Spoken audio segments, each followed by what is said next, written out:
Stuart Sims, welcome back, brother. Thank you, my friend. Good to see you. You are the one of the few people that are three-time guests on the show, and you hold the record for the number of times back to back, the shortest period of time. So congrats there, man. I really enjoy having you on the show. Well, I'm I think really we really both happy you're back. we enjoy talking to each other, and if other people do, that's great. If not, fuck them. Yeah, exactly. Fuck them. That's Fuck them. right. This is my show. God damn it. So I want to back up a bit because we both know why we're here, but it came from a Twitter beef that we had, and I wanted to give context around it. So I'm going to go back. I'm going to rewind the tape, and I'm going to start with the premise that got us sideways of each other, which is I'm sitting here in my house. I live in Tennessee, and I've got let's say, for example, I happen to have, and this is a true story, I have the flag that my grandfather was buried. He's a veteran, right? So, and you and I are both veterans. Flag that was put over his coffin when he was buried. It was folded up in a tri-corner thing and handed to my grandmother, and it got passed down to me. Right, so that's my property. It means something to me. Was it your I'm sitting here. father's? Was your father's father or your mother's father? My mother's father. I have my father's flag over his coffin in my garage. That's weird too. That is also weird. Yeah, yeah. We've been talking offline about how many similarities we have, and it's actually pretty fucking creepy. Yeah. But that aside, that's my flag, right? Like, it was handed to me. It's my property. I'm sitting here on my property, and I decide that for whatever reason, I want to burn this flag. And Stuart says I've got a problem with that. So tell me why. Well, I mean, with conversations like this, it always ends up backing up to priors and those priors and those priors until we get to the point where we really disagree, which is, where does the power for the government come from to begin with? Why does anybody Yes. have the right to tell anybody to do anything? So, I mean, in order to have that conversation, and I think it's an important conversation for people to have. And most of these conversations you hear are ideological. I love Yes. America. I don't like America. So we're just going to not be friends and, whatever. And I don't think those are useful. I don't think that they really explain the big picture problem that we're having in this country, which, in my opinion, is intentional destruction of patriotism and love of where you live. I mean, this is where I live. This is my country. This is my place. This is my house, my state, my country. They're mine. I live here. So I am, by definition, invested in them being successful. And the American flag is a symbol of that sort of shared desire to make this place successful. And it always has been that until modern perversity is changed into something else. And I don't recognize their right to change what the American flag means to me or meant to the people in the 19th or 18th century who made and built this country to be the most amazing place that's ever existed on planet Earth. I don't recognize their right to do that. And that flag is always symbolized to me the effort of all of the people that came before us to build this place out of fucking nothing. We came over here, escaped aristocracy, and built this place from fucking nothing. And that flag was a symbol, an icon that we all shared sort of emotionally. That was what we all looked to when we went to battle. I mean, like all battles, you raise your flag, we all rally to it. It's just a symbol of what we all agree is our thing. America's my thing. I love this country. And that flag is a symbol of it. And if you want to live here and you want to be a part of my country, you cannot destroy that iconic, I can't say the word. Iconography. Iconography. You cannot destroy that iconography because but then, just like if on an enemy battlefield, somebody captured my flag and burned it, that is the action of an enemy. Just in my simple, Viking brain, that's the way I emotionally feel about it. Now, if you want to dig back through the priors of why anybody has a right to tell anybody to do anything, we can definitely do that, and I think we should. But just from my sort of, I think it should be clear that's where I'm coming from. That is why I feel strongly about this.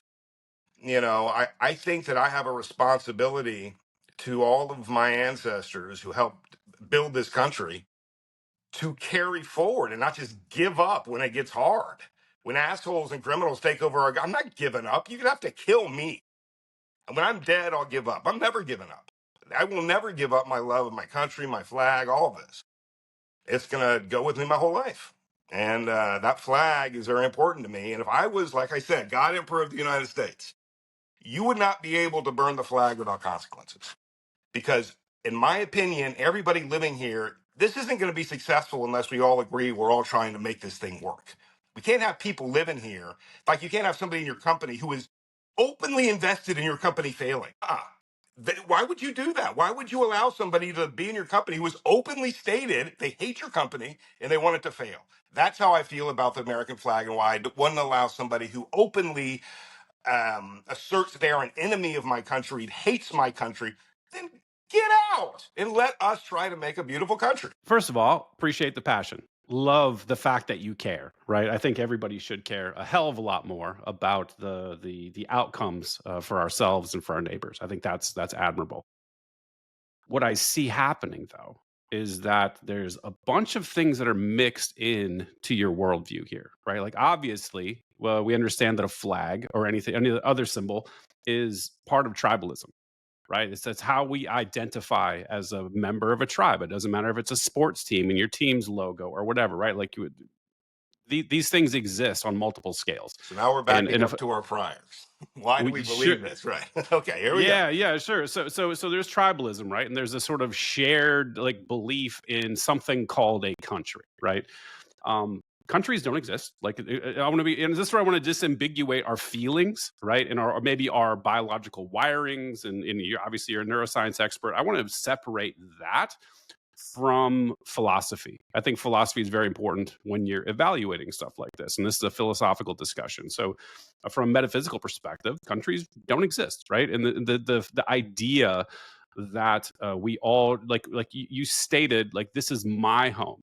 And it's like we have to back up a little bit, right? Because it's not your home, right? Like your home is your home. The house where I see you sitting right there, that's your property. There is a plot of land that is Stuart's home, right? I live in Tennessee. I have my home. It has certain boundaries. This is my property. And when you start expanding beyond that, and you sort of bureaucrats draw certain lines and say everybody within these lines now must subscribe to the form of government that I dictate that you regardless of whether you agree or not. And if you don't like it, it's your responsibility to leave. And for me, that's where this all breaks down. This is where communism starts to seep in. This sort of that you ever see the Bugs Bunny meme where he's doing the thing and it says "our" and it has a hammer and Yeah. sickle in the background? Like that's what I hear when I hear people say this, right? Because it's not yours, right?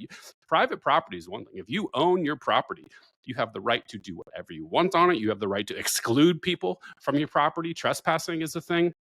But when you start drawing circles around a bunch of discrete pieces of property that are owned by individuals, and then saying, I have the right to control who you allow on your property and how you use your property, et cetera, this is where I think I have a problem ethically. It's like I can't square the circle of what gives Stuart the right. He's a human just like me. What gives you the right to tell me what to do on my property? That thing is something I can't get around from an ethical perspective. So I want to separate it. So if we can do this, put the biological, put the tribal, put my feelings in one bucket, and I want to put the philosophical categories in a separate bucket because that's what's interesting to me. I think that's the most important thing. The philosophical part. Okay, well, I mean, my thinking in response to what you just said is, everybody knows the tale of Robin Hood, right? And Robin Hood Mm-hmm. was a story of a bunch of guys that went into the woods because they didn't want to live under dictatorship and they didn't recognize this, sheriff of Nottingham's right to tell them what to do or whatever. And the attitude that you're expressing is kind of like a Robin Hood attitude. I kind of think of it as.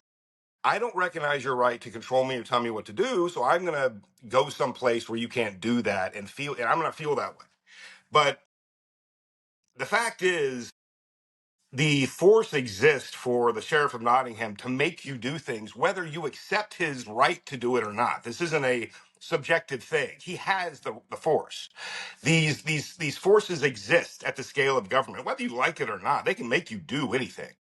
Now, if you want to go back in time and say we never should have started this to begin with, 400 or 500 years ago, when we started aggregating power together in these tight little monarchies of countries and empires, I totally agree. I don't think that power should be centralized like that at all. And that's why the way our country was set up is to resist the centralization of government and kind of distribute it over a large area of people in different states. That was sort of the idea of the people who made this country, is don't let power aggregate, because that in itself is bad. When you How did have that work too out? much power anywhere, even if there's good people, an apparatus that has that much power is by definition a bad thing. I don't think that ever should have happened. But the fact is, that's the world we exist in now. China, Russia, Iran, Britain, Israel, all these places are massive centers of power, whether we like it or not, and there's no changing it. Whether you like it or not, that is the world we live in. Therefore, the existence of the power of the United States is necessary right now. It's Why necessary. though? Hold on. I want to know why, right? Because I hear this a lot, and it's always like, well, we all have to participate in this government because other bad actors exist in the world and they're going to run us over. And I look to a stupid country like Afghanistan, where a bunch of shoeless goat herders kick the shit out of the biggest military, the most powerful military, the most well funded military the world has ever seen. And in 20 years and $7 trillion down the hole, that we replaced the Taliban with the Taliban because they were decentralized. Like it was a decentralized band of people. They didn't need a strong central government, and they absolutely destroyed the U.S. military. The people running that war in Afghanistan are the same kind of people that were running the war in Vietnam. They had no interest in winning. That's not why they were there. For sure. They were interested in financial and political and social and demographic and all sorts. They weren't interested. They weren't warriors interested in winning a war. They were using that as a pretense to do other things they wanted to do. If we wanted to conquer Afghanistan, it would be conquered in a week. If we, I don't think so. The reason why I don't think so is because there was another superpower immediately preceding when the United States went in, which was the USSR, who was not doing stupid little games to try to enrich cronies, right? Like they were legitimately fighting a war in Afghanistan, and they got their ass kicked too. yeah, and the Russian, have a very long history of expensive life over actual, good war fighting. Look at the number of people that died in World War II on the Russian. So it's like 10 times any other country combined. So the Russians aren't at the greatest of this kind of thing. I was in the army. I know that if you put somebody like General Patton in charge of this apparatus, the United States military, and said, I want you to take over that piece of land, it'd be done. It'd be done because he would not take. It would just advance until you're holding ground. Move out strategic lines. There was never that sort of World War II taking of Sicily kind of attitude was never in place in Afghanistan or Vietnam or anything. It was obvious. When you read back through what they did, they had no interest in conquering that country. If they did, it would have been conquered because the United States military is fucking awesome. And if we want to conquer something, we'll conquer it. But the thing is, the people running the military, the people in charge of the military, have no interest in conquering things. They're interested. It's like these icy criminal organizations that have perverse incentives. It's never to conquer the country or to make their country better or make our country better. It's their perverse incentives, whatever they are. So I think we're getting a little off topic. Yeah. Let me pivot back because that's maybe going a little too esoteric and not on topic. So I really want to get back to the concept of rights, though, right? Because this is what people who wave the flag in America seem to talk about a lot. It's like we have rights. We have the Bill of Rights. We have the Constitution. We have inalienable rights as a human being granted by our Creator. Like that's the thing, right? The symbol that you object to being burned, right? Whereas if I come to the table and say, okay, do we actually have rights, Stuart? And if so, why do we have rights? And what are those rights? And what are the limits on those rights? And this obviously goes back to the sort of the hyper prior you have of atheism and the belief that there is no God, so therefore no rights can be God given. So that obviously is the split here. I do believe that there I don't think are. it's a split. I don't think it's a split. And one of the ways I reconcile it, and a lot of times the people who believe, because there are people, and there are tons of people that believe that rights actually exist, right? Even whether if you're an atheist or Christian, and you can say they come from your Creator or they're natural to you, right? They're part of your humanity, and it doesn't matter if you had a Creator that whatever, right? Like they are. Property that you own in your body, right? The fact that you operate this meat machine, right? Like that gives you rights around the boundaries of the meat machine, right? So that's kind Right. of I think it's a moot point. I don't think atheism has anything to do with it, or Well, minimally. I think it does a little bit because you have to think about the origin of these ideas. When you go back to the Declaration of Independence and the Constitution, if you'll read closely the first lines, we hold these truths to be self-evident. And that was Thomas Jefferson. And he wrote later about why he said that way. Because the fact is, nothing he says is self evident. that's he's being a lawyer there. He's almost mocking you. He's almost being a troll by saying we hold these truths to be self-evident, that we're endowed by our creator with inalienable rights, because it's anything but self-evident, obviously, right? But he's almost saying we don't give a shit what anybody else thinks. We hold these truths to be self-evident, and that was the attitude that started this country. We don't care what any of you think. You don't. If you think you own me, if you think you can tell me what to do, we don't care. We hold these truths to be self-evident. And that attitude, I think, is very important, whether you're religious or not, that it is self-evident that we as human beings have inalienable rights. And that he said those rights, Jefferson, life, liberty, and the pursuit of happiness, which I think that's a pretty good trinity. You know, you're not allowed to take my life, my liberty, or my pursuit of happiness without due process. But the question of where that power comes from is the question as old as time. I mean, as long as there have been people who have discussed politics, that's always been a central question. Why does anybody get to tell anybody else what to do? Right? It's the $1,000,000 question. It is the most important question, maybe Right. the only question. Right. And in my opinion, I think the answer, it's easy to articulate, but it's difficult to understand. And the answer is basically protection in numbers. I mean, if you have a tribe of 20 people and there's a tribe of 100 people over there, you're screwed because they can come over there and kill you whenever they want. So you need somebody in charge that's going to maximize your numbers. So that person has a right to tell you what to do as simply as a survival value, right? Now, if you scale up Well, that, hold on. Back up then. We need to start with definitions here. I'm really particular about this. So when you say right, what do you mean by right? You say he has a right to tell me what to do, to kill me, to steal from me, whatever. Like, what is a right then? If he's got this right, ultimately on a monkey level, that right comes from the fact that if that person doesn't do that, you're all going to die. It's almost got it. like it's So all. you're invoking utilitarianism then. So you're saying like this is not an ethical question. This is a strictly utilitarian. This has use for the tribe. I'm saying that at the most coarse grained, primitive level, that is where the right that's where the right of a parent comes over a child. Why do you have a right to tell your child anything? Because if you don't, they'll die. You know, especially when they're little. Well, You know, sure, you kind of sure, but there's also a homesteading aspect of children too, right? So we all know you're a neuroscientist, like you understand the prefrontal cortex is a long fucking ways from developing, and your child is almost a hostage. You have a responsibility to take care of them because they can't take care of themselves. You brought this being into existence, and while they can't defend themselves, you have a moral obligation to make sure they're protected until they can do this on their own, right? Whereas for grown adults, I don't see how that obligation exists, how it accrues to an individual when there was no voluntary agreement between parties. Well, I think it comes from the fact that up until very recently, people could not survive on their own. The only reason you're able to live up in the mountains self-sufficient is because of the way Western democracy has evolved. Basically, in almost all of prehistory, if you cast out an individual, they would die. For sure. They would not be able to survive by themselves. The social organism is how human beings are supposed to exist, right? We talked about this before. We're not supposed to exist as sovereign individuals. That is a pathological state.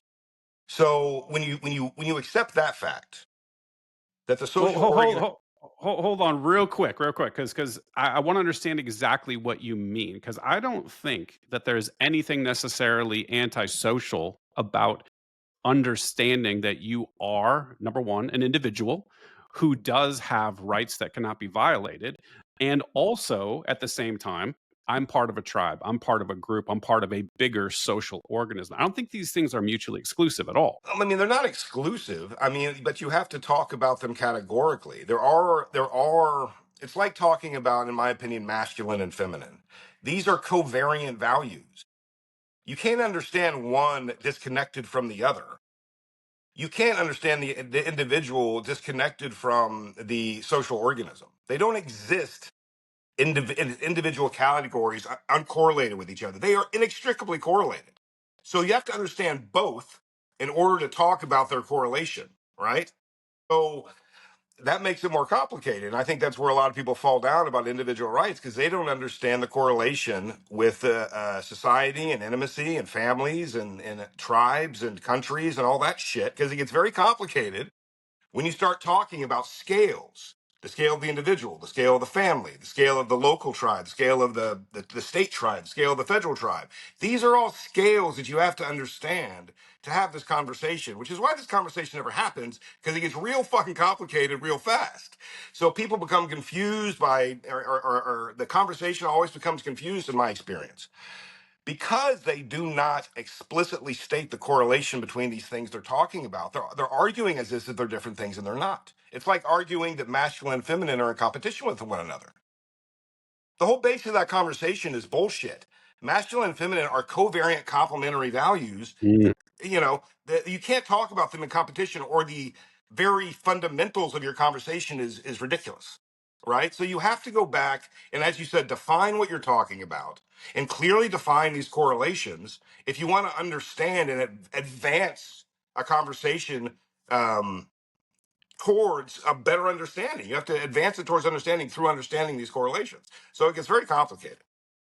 Yeah, I think it gets unnecessarily complicated because people don't ground themselves in ethics, right? And I think that there's no tension between changes in scale, right? I know you arbitrarily define something as local tribe and state tribe and federal tribe, like whatever, right? Like those things aren't real. We talk about metaphysically, it doesn't exist. It's just an abstraction. It's just Okay, some well, I'm going to disagree. arbitrary group of people. Oh, good. I disagree. I think that all of the social organism, the way the gradients by which it organizes, the instinctual gradient, are directly mapped onto our biological organization. These are things that pre-exist. These are instinctual gradients that pre-exist at the scale of biology. These are not arbitrary. They can be exactly mapped onto the scale invariant modular nested hierarchy within our biology, and we create it at the scale of the social organism. We do it poorly. A lot of times you don't know we're doing that, but that's what it is. And doing that properly is what we should all be trying to do, to realize that these instinctual gradients are showing us how to organize ourselves. But once it gets too big, once the social organism gets too big, you get all these people with perverse incentives that no longer are interested in the success of the social organism. They're invested in their own success, which in biology is called cancer, right? So if you get too large, you develop cancer in a social organism, and identifying these cancers and stopping the organizational gradients that make that happen, developing protocols that stop cancer from happening, should be everybody's freaking goal. Nobody wants cancer in our social organism. People that just feed off you like a goddamn vampire. Nobody wants that. Nobody wants that except the vampires. you know? So yeah, I don't think it's arbitrary. I think that these protocols for society are directly mapped onto our biology, and that's why every place in human history has the same architecture as far as government and as far as the modular nested hierarchy. It always exists because we're all the same thing, and we all instinctually move towards that kind of organizational paradigm. Maybe. I don't know. And that's actually probably the strongest argument that I've heard against anarchism is the fact that it exists, right? Like human beings have evolved this way and have developed similar types of structures, like you mentioned. And although all governments aren't the same, it's a typical, it's a very common pattern, I guess I would say, that has some variation from It's culture to culture, right? ubiquitous. A modular nested social dominance hierarchy is ubiquitous, and every time you scale a population of human beings, it moves towards that. Correct. But what I guess the countervailing point would be, guess what else was ubiquitous throughout history was human slavery, chattel slavery. Like that has just been a thing. And I don't think anybody today is going to say like, well, we should do that. Right. Like I think everybody has understood that we've evolved past that, Well, and do you that's not a realize? good thing. Well, slavery was better than what became before it, which was human sacrifice and cannibalism. That was an For, evolution from something that was terrible towards something that was less terrible. I would rather be a for, slave than have my children, eaten. Yeah, for sure. But the point it should be self evident. Nobody now is saying, God, you know what I miss? I miss slavery, dog. Like getting those people to pick the fields for free. That was the shit. Like nobody's saying that, right? Like we've all agreed. There's That some liberals that actually seem to act like they want that back with their well, free migrant. Who's going to clean our toilets kind of attitude with migration. Yeah, well, that's a whole other topic. I want to stay focused here. So, I guess my point is, what do you think the purpose of ethics is then? If we don't have any actual rights, and that what like people can just do whatever they want to us as long as it's nested in this sort of dominance hierarchy, like you called out, and well, this government exists, and I just have to do what they say. Is there any point for having ethics, or is there any point for acknowledging human rights? Well, ethics, in my opinion, are like we were talking about the biological mapping onto the social organism. Ethics are basically the protocols, what we call protocols for modules of competence in biology. Every synchronized cellular population has unique competency, which requires unique protocols that all of those cells share. That synchronized cell population share protocols, and they all behave according to those protocols. As soon as one doesn't, it's called cancer. That cell detaches from the synchronized cellular population, and it's a cancer, right? That's what cancer is when one cell decides it's not going to follow the protocols anymore because it's damaged, because it has a lack of communication with the neighboring cells, whatever the reason is, it becomes cancerous, right? So ethics basically are the social organism scale equivalent of those protocols, and they are competency dependent. It depends what you're doing. It depends what the group of human beings are doing. What is your competency? Or if you have no Well, mean. hold on. How though? Because ethics, and then by the way, let me just go back to definitions that I'm working with. Ethics is a set of prescriptions as far as what you may not do to another human being, right? And ethics must be universalized, in my view. Meaning, like the relationship Stuart and I have is the exact same. Like if I, for example, there's certain list of things I can't do to Stuart. I can't punch you in the nose. I can't steal your wallet. I can't kidnap you. I can't torture you. I can't imprison you. I can't rape you, right? These things are prohibitions that have to be universalized. You can't say that, well, actually, it's okay for Jim over there, our friend Jim. Jim can rape Stuart because reasons, right? Like we have to say, like, for human interactions, that's what ethics is a study of behaviors between human beings. And you can't have a differential set of behaviors for one group versus another. That's the way I see it. Well, I mean, like I said, there's a lot of environmental and competency variables that make that um, not true. I mean, like if you're a Eskimo living up in the Arctic Circle, you're going to have different competencies for your human population than the Bushmen of the Kalahari living in Africa. I mean, you're just going to by necessity of your environment. Now, when you remove or minimize environmental variables like that, which is where ethics all came from, is the protocols for a culture. It's a shared protocols for a group population of people. That's what culture is. It's just a shared set of protocols everybody agrees on for us to all live together when we're all trying. Hold on. Everybody agrees on. If you're living in a culture up until modern times, everybody agreed on it, or they kill you. They just basically kill you unless you agree with everybody. You're dead. Or go somewhere else because these are the protocols we're all living on. When we catch fish, we give this amount of fish to this person or that person. When we hunt, we share it with everybody. If you start just hunting and eating the shit yourself, we're gonna kill you. I mean, it's the protocols by which a group of human beings agree to get along.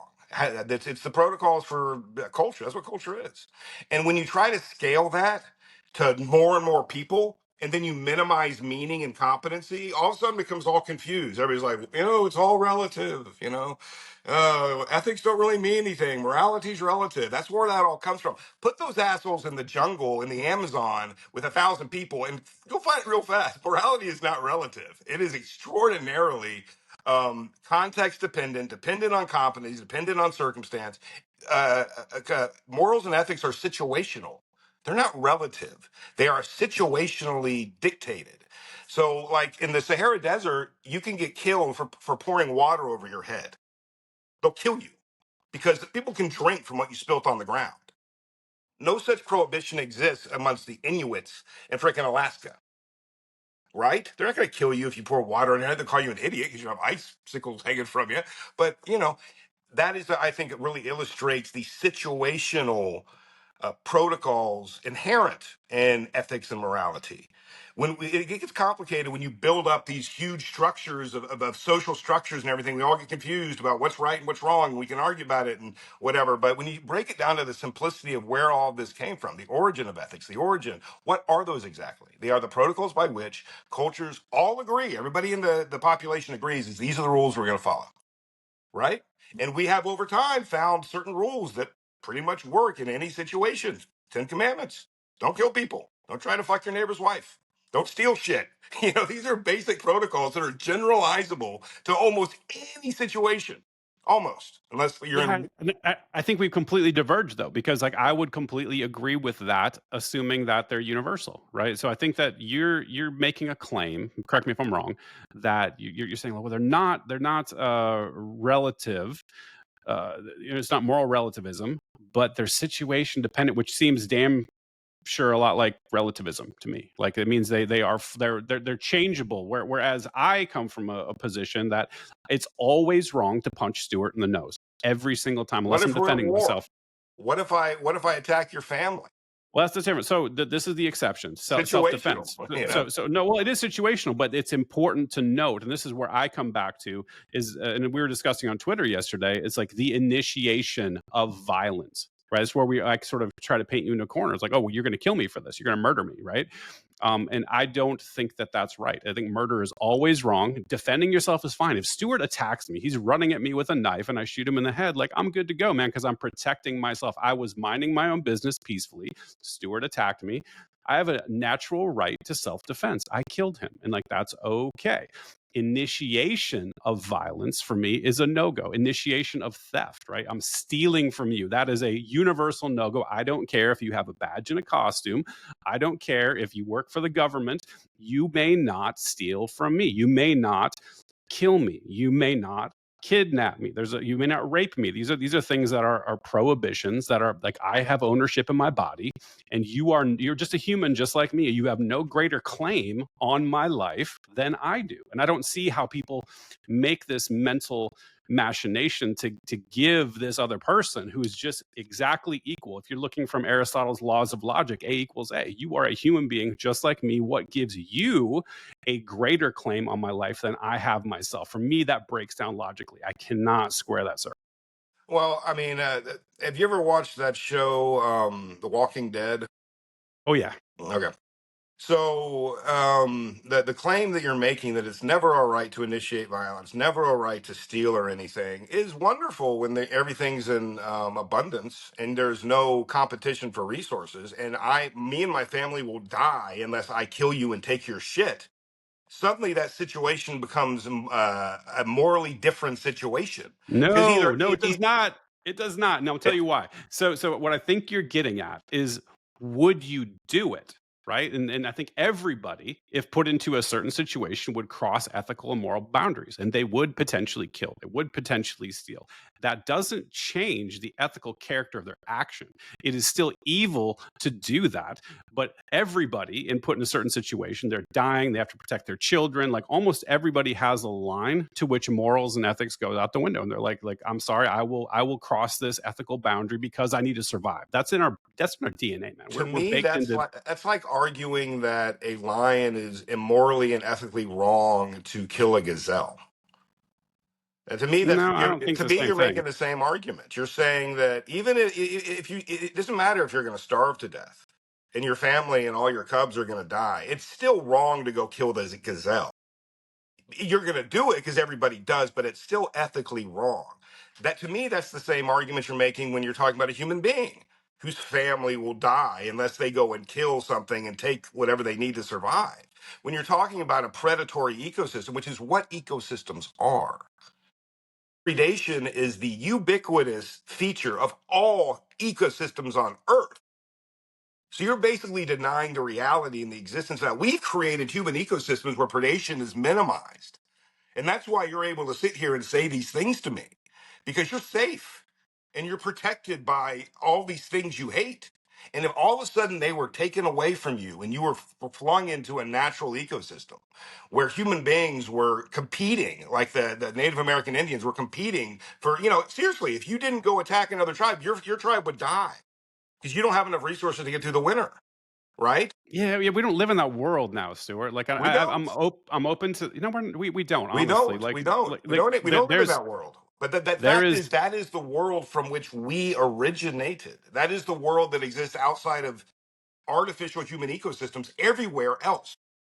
correct, and there's no argument there from me, right? So what I think that we've seen, though, as human beings, prefrontal cortex has evolved and has, as our prosperity has increased, we've become more keenly attuned to acting ethically, right? I think we become less violent. We become less accepting of things like slavery and, just wholesale murder. Like we've become a less violent species. We're still violent. We're still violent as hell. Like that's part of our genome right now. Like we have a long ways to go, but I think we should still be striving to improve. And I think there's plenty of ways that we could improve upon the archaic system that we sort of live with today. I think we all know, you and I both agree, this shit isn't working.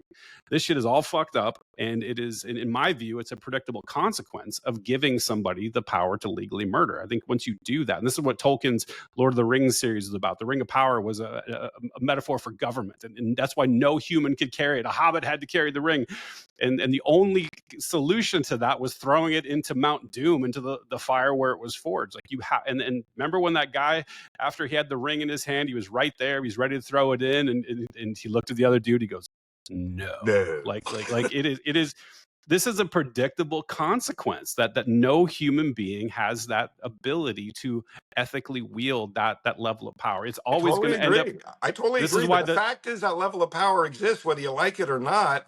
And we live now in a global predatory ecosystem where there are predators so powerful that if we remove the protection of the United States military and government, we would immediately be conquered.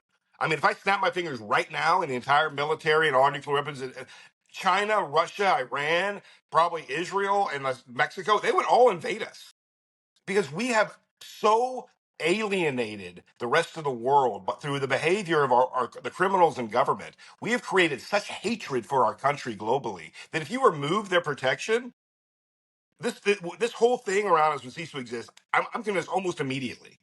And we would be in pockets, like up with you, with our freaking little guns and holes, and these people took over our country, you maybe. know? So, I mean, I don't like the fact that power exists at that scale. I think it's a mistake. I think it's an obvious mistake.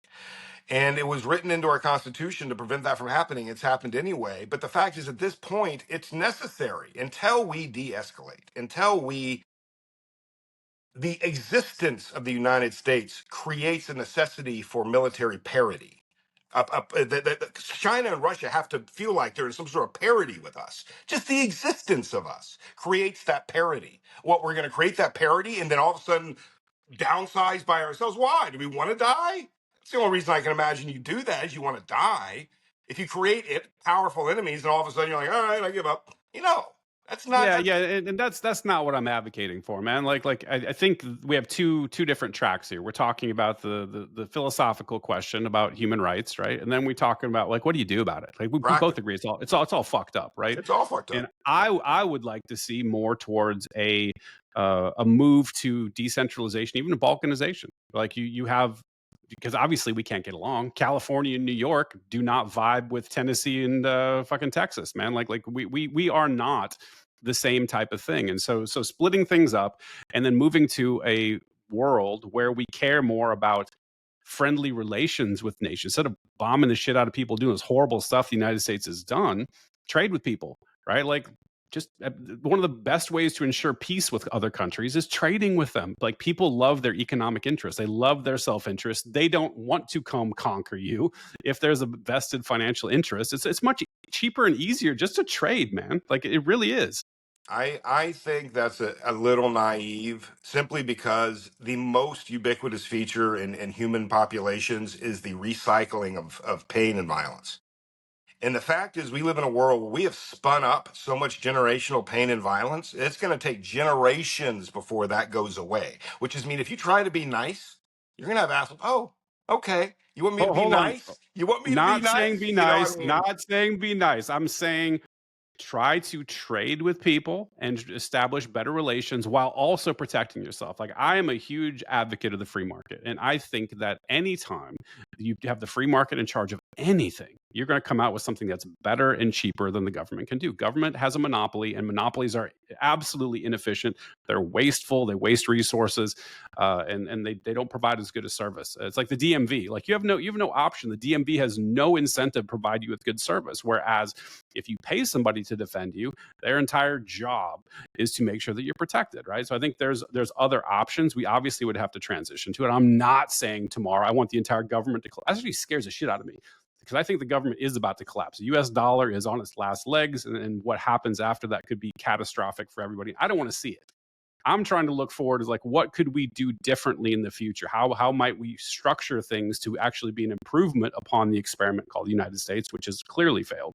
What are we going to do next? I would like to Well, start thinking about that now. I think we're kind of splitting our attention between the philosophical side and then practical things, which it becomes confusing to people that are listening. So I think either we should go one way or the other. As a practical matter, that's a very long conversation as far as practically. First of all, you have to summarize where we are, and then you have to say this is what I think should happen, and then you have to explain why that's better than. So it gets very. Or sure, I that don't is know the if you want always if you want to do that or not, but no, that will be there for 5 hours, and it's very right. difficult too, because one of the challenges I see with exploring the practical matters of how a free society might work is that people are locked into this unidimensional government paradigm. And so what they want you to do is like, I want you to solve all of society's problems and tell me exactly how it's going to be done. Whereas if you know anything about the free market, that's like saying, what do you think cell phones are going to look like in 10 years? You're like, I don't fucking know. I can't tell you what it's going to look like. And there's not one solution. The market has this sort of generative, miraculous force that just does things, delivers things that consumers want, and you can't prescribe it. And so everybody, before they make that jump, they're like, well, yeah, but tell me how exactly it's going to work. And you can't do that. You have to say, like, look, we have to look at some first principles, right? We understand that government monopolies are terrible. They're inefficient, they waste money, they're corrupt, and they deliver shitty services as compared to the free market. Like, we have to start there. If you can accept that premise, and you have to take a logical leap, or not a logical leap, but maybe a small leap of faith that if it works in one domain, it's probably going to work everywhere. Can you point to one area where the government does anything better, faster, more efficiently, cheaper, with less corruption than the free market? Like, I can't think of one.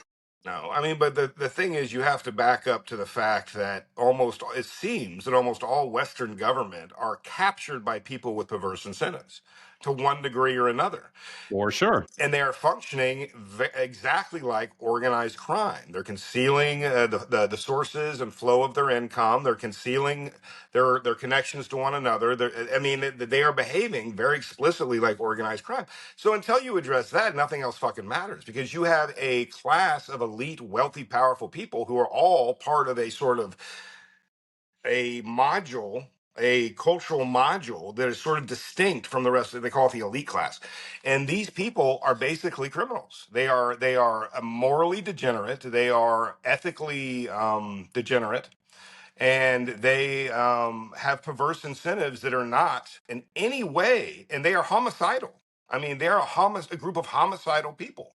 So And they're until not elite. And you called them elite, and I'm telling you something, they're not fucking elite. And you no, called this a dominance hierarchy, that is correct. I think Jordan Peterson says this is actually, and I think what he's referring to is non-governmental organizations, but he said this is actually a competence hierarchy. And then I tell you something, and you know this too, all these motherfuckers, these sociopathic bastards that are running the government, they are not competent at all. They are just strictly corrupt and dominant. That is it. they are being run by corrupt, competent people. They're all sock puppets for corrupt, competent people. Correct. There are people that are extraordinarily intelligent, extraordinarily powerful, and extraordinarily competent that are running these assholes. And Correct. until that changes, nothing else matters. None of the crap we talk about as a practical matter matters until that changes. So And you can't change it. There's the ring of power thing, right? Like, you have yeah, that ring of power that sits here, and all of these group of fucking Nazgul around them are directing that power towards us. Meanwhile, the idiots that vote are thinking like, "Oh, I matter. Like, the thing I punch on my ballot actually changes the real world." Like, motherfucker, no, it doesn't. And you're not the constituent. I keep yelling at people. You are not their constituents.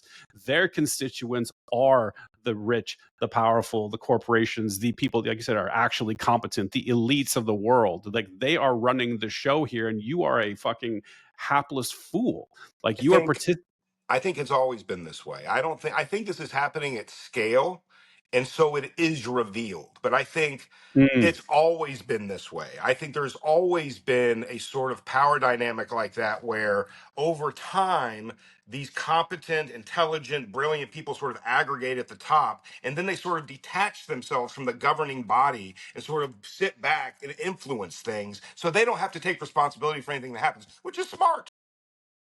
It's definitely smart. It's diabolical, which why I'm so pissed off all the time because Yeah. I see this stuff happening, and I know Yeah. you accuse me of having Trump derangement syndrome, and it's not. It's nothing to do with Trump, man. Like I I know. despise anybody who acts the way, who has that level of just what's the word? It's just pure evil, man. These people are absolutely evil to their core, and it really rubs me the wrong way. And I think the Trump thing that really got me off center is the fact that there's the sexual stuff, right? Like I'm a victim of childhood sexual abuse, and that's my trigger, man. And I see people that are clearly orchestrating at least a bare minimum, regardless what you think he did or didn't do, at least using the federal agencies to orchestrate a gigantic cover up and obstruct justice to make sure that the people that actually rape those kids don't serve, their names aren't surfaced. There's no justice for the victims. That shit really pisses me off, man. Like Th- for him in particular, I think that is my this thing has got me completely off the rails. What's that guy's name? I'm blanking on Martyr Maid. Martyr Yeah, Maid. yeah, yeah. I forget his name. Yeah, But I do too. God, he was but just on Tucker, right? Like he was just yeah, on did you Tucker. watch that? I did. Yeah, I watched part of it. Okay, I watched the whole thing. And Daryl Cooper. Daryl Cooper. Daryl Cooper. I had never really paid attention to the Epstein thing because I thought I'm generally disgusted and aversive to sort of sexual depravity, so I avoid thinking and talking and looking into it whenever I can. So I'm just sort of as an aversion. I never really looked into Epstein, but after listening to him speak about it, my impression is, first of all, if Epstein is an intelligent asset, that means everything around him is going to be filled with it's a propaganda ecosystem that has been Hmm. intentionally constructed. Number one. The history of the man described by Daryl Cooper has very little to do with sex or pedophilia or his idiosyncratic, fetish about teenagers. This is a man who was part of the Iran Contra affair and Yes. helped Israel redirect funds, from the sale of weapons to get around Congress's prohibition on funding the Contras. He was working at the highest level of international espionage with Mossad and the CIA, and he was a big player in helping very wealthy people hide their money and doing this at the scale of governments and geopolitics. That is the story here. I think all the sexual stuff is a distraction. How he was 100%. that's 100%. how And this he is was. That's how yeah, he and this was is caught because that asshole set up shop in Florida and started like grooming teenagers. So we think Epstein, we think pedophiles, but that's like 1% of that story. The really story is the other stuff. So thank you. I think all of Thank this is a you. distraction.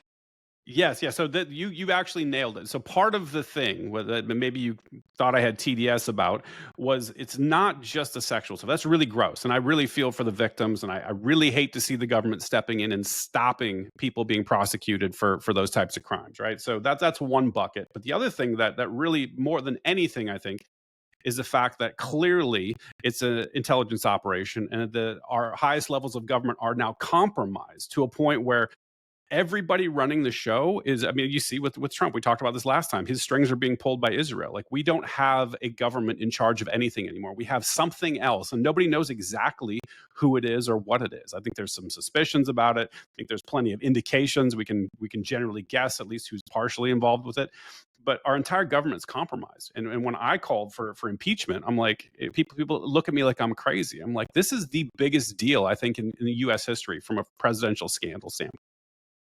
I think what's very clear is that the intelligence community went rogue after the assassination of JFK. They have been Mm. completely regulated since then, and they have therefore grown in power, grown in influence and money and everything, and they have connected geopolitically and sort of almost captured governments. They've captured Israel, they've Hmm. captured the United States government. These it's like a parasite that grew inside of these bureaucracies, and now they control everything with these little stupid, NGOs and USAID, and we're just seeing sort of the bare minimum of what's the huge iceberg under the surface of these organized crimes that are nested inside our governments. So, when you start talking about Epstein, you have to, that is what is being concealed. And Mm. I really think that the Epstein thing is really brilliant because anybody who associated with Epstein who did anything has no idea if they're on film doing something. And this For sure. creates anybody who went to that island, who did anything, even if it wasn't illegal, even if they had sex with a 25-year-old prostitute. Am I on tape? Did they film me I've got doing that? I've got somebody coming on the podcast in a few weeks who was on Epstein's island and knew Epstein personally. Really? Dr. That's cool. Lawrence Krauss. Interesting. Right. So I mean, there are I will ask him when he's on. We'll see how that goes. that's the thing that really bugs me. Well, where's the list of Epstein clients? As if it's like, so there's a list of pedophiles. This idea that this list is a list of pedophiles. I mean, I think it's Yeah, absolutely absurd that anybody who was ever associated with Epstein or he ever helped channel money to is a pedophile. That whole thing is absurd to me. When you for actually, sure.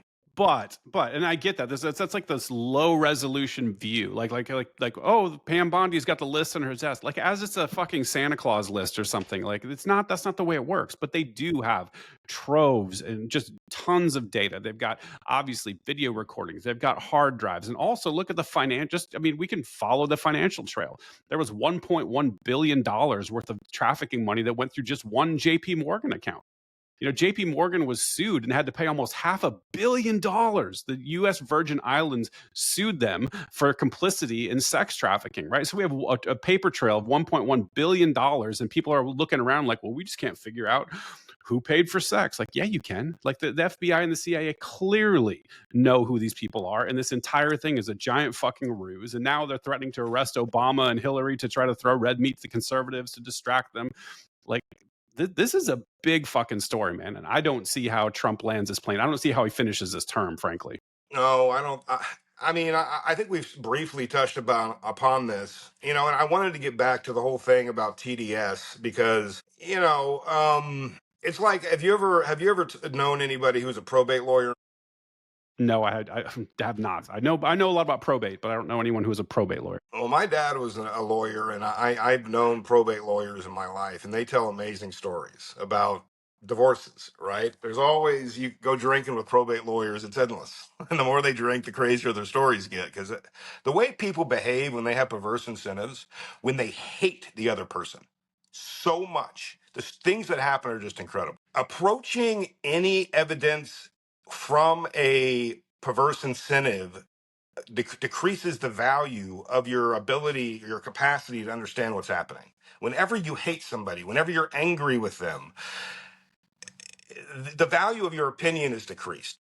Well, literally, that shuts down. You know this. I'm not going to tell you anything, but the audience might not know this. Literally, when you get emotionally triggered, there's a one-way circuit that shuts down your prefrontal cortex. Your ability to rationally process information actually gets degraded when you become emotionally triggered. So Right. that's an important note. Yes, and so I mean, the workaround, or sort of the life hack I found, because perverse incentives are extraordinarily powerful when you start dealing with great deal of complexity. Because I want to believe this, and I don't want to believe that. How do you deal with that when you're dealing with that much complexity? Because when you get that much complexity, that sort of thing can destroy your competency, right? Because you have to find a way to, people say, be objective. It's not really being objective, it's minimizing perverse incentives. For example, a lot of people have financial incentives. If you are studying consciousness and are trying to advance your understanding of consciousness, financial incentives are a perverse incentive because you need to follow the truth gradient wherever it leads, not where the gradient leads to you making more money. Mm-hmm. Okay. And there's also status, social status. That is a perverse incentive. If you are wanting to, show how smart you are and, make girls like you because you're so smart, That is a perverse incentive. Okay. Anything that is contrary to you achieving your goal is a perverse incentive, right? In my opinion. So, how do you get around that? Because we're emotional beings, everything is an emotional valence. How do you get around that? And the only way I found to hack that that problem of perverse incentives and confounding the confounding variable that it causes when you're trying to find the truth is you have to define truth as only that which is predictive. It doesn't Yes. matter whether I like it or not. If this model of something predicts the future, it is by definition true, because that's how truth is defined. It's not matter whether I like it or not, or I don't know what my feelings about it are insignificant. This is a fact whether I like it or not. The truth is the same way, or it should be. It doesn't matter if I like the truth. The truth is defined by it being predictive. Or it's not the truth, or it is something other than a truth. So that's how you get around um, the perversity of human incentives is you have to view the truth as a gradient of predictability. And so when you look at evidence, that is how you evaluate. That's how you assign value to evidence. I don't give a shit if I like Trump or not. My feelings about him when it comes to evaluating evidence are not relevant. I can talk about how I feel about Trump, but it is no way connected to what I see as the truth gradient about what's going on based upon the evidence. My entire structure by which I view this is it predictive? Can I predict what's going to happen next? And how predictive is it? And the stronger my model gets, the more predictive it gets, the more true it is, right?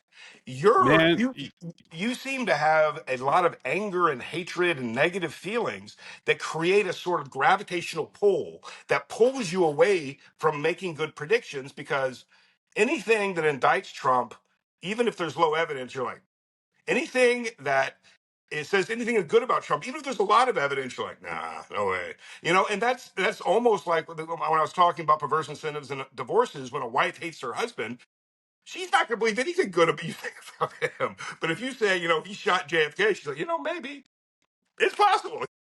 That's the sort of hyperbolic example of where that can go, right?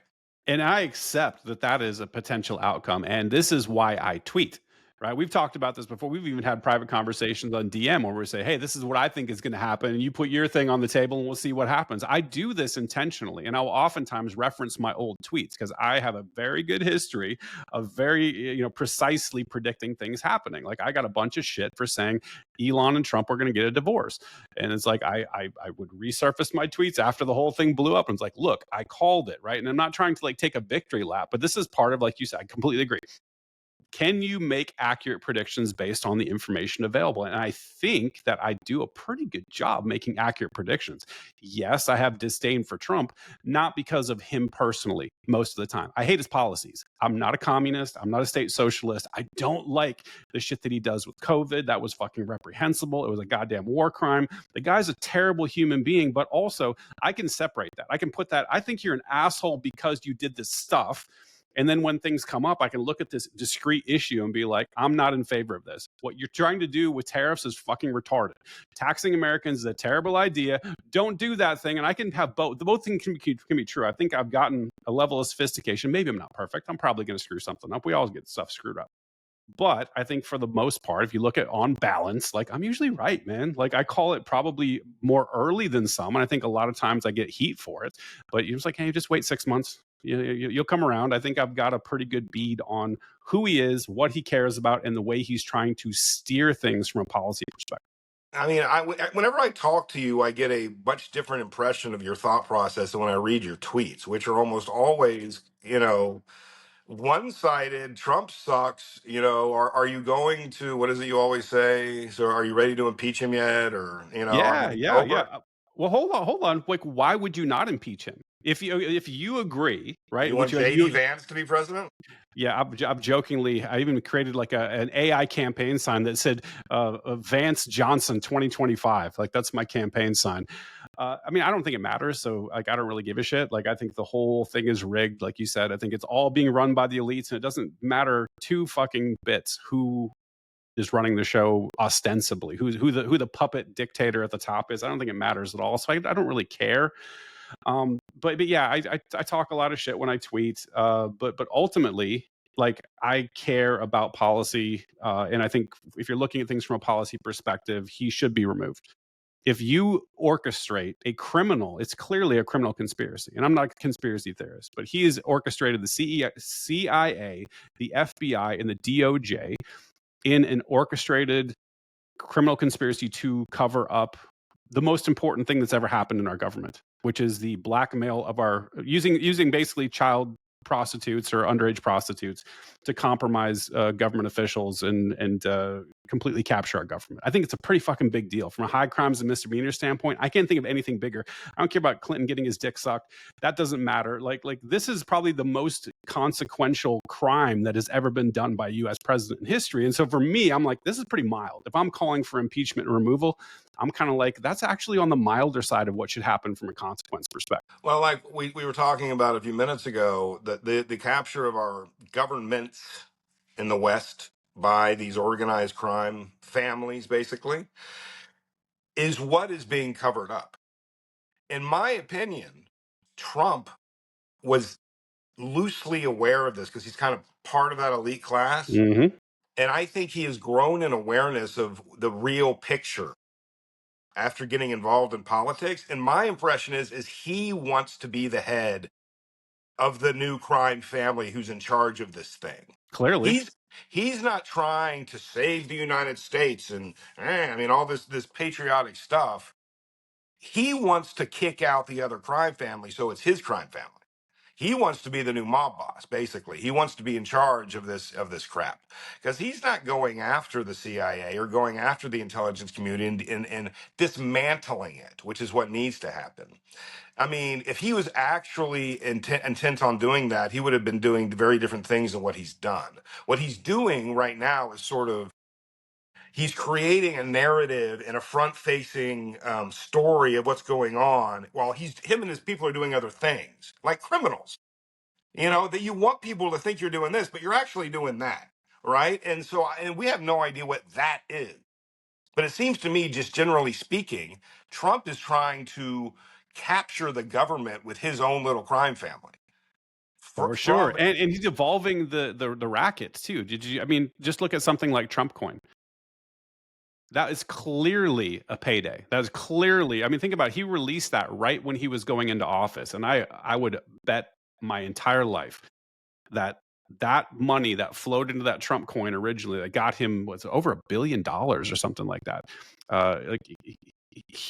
There were promises attached to that. And also there was a bunch of, did you see the stuff he was doing with the stock market around tariffs and stuff when he would say, hey, now is a good time to buy? You can clearly see like he's orchestrating market moves to enrich his friends and himself, probably like his kids. Like there's all this stuff. And I think he's actually improved the efficiency of the crime family. Yeah. And I think that's really what's going on. And, and it's very disheartening because, you hope, you hope sometimes that they're not full of shit this time, but they always are. But this time I think it's a little different. And the reason it's different is because the people that were running the Obama, Biden, Hillary crime family, whoever they are, I don't think we even know. Isn't it weird? We don't know who was running the last presidency. It's fucking wild. We have no idea who that group of people are. But whoever they are, they're the ones responsible for wokeism. We found out that was funded through NGOs, through USID. The call was coming from inside the house, okay? They were doing that. And that means they are extraordinarily psychopathic people who hate our country. Trump does not want that to continue. He wants his crime family to be a more American crime family like it used to be, right? He wants his crime family to get back to looking more, like he imagined America was, right? In that way, I think it's different than most politics where that wasn't going on. The war is happening between the crime families, and it isn't just surface politics where the same person has their hands up the sock bucket. But I think there actually is sort of a crime family war going on right now.